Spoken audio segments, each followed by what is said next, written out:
1998-жылы үкімет жаңа көпір құрылысын бастауға шешім шығарды.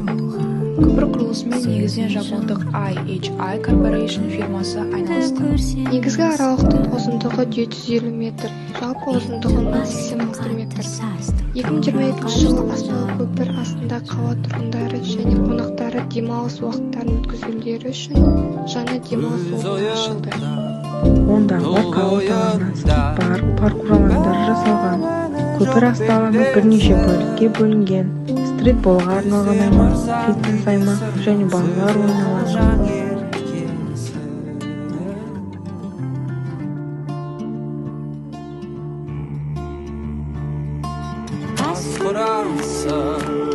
Mal sırası vermegenden ketesin.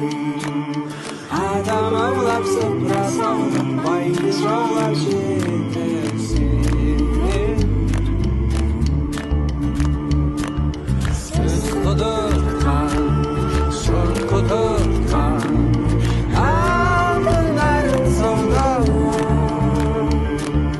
Bıktı şapkayı sanattı, baydan attı alma.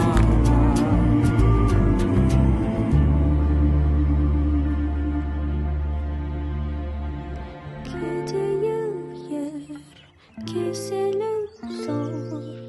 Aldı baydan sorulacak. Aşkım yıktın, şimdi ektin, bozkalıktın varılacak.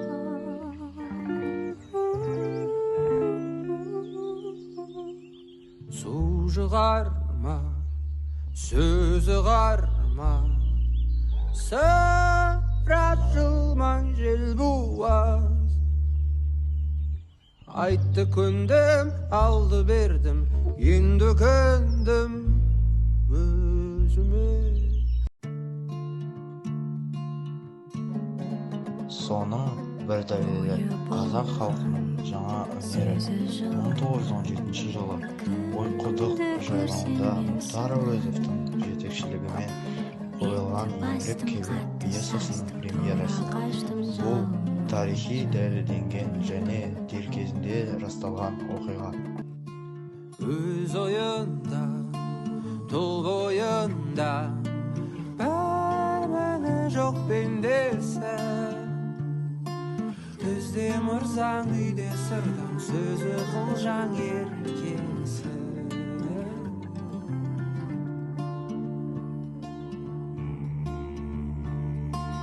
Ас құрасы, мал сұрасы, бермегенмен кетірсең. Адам аулап сыпырасаң, байды жаулап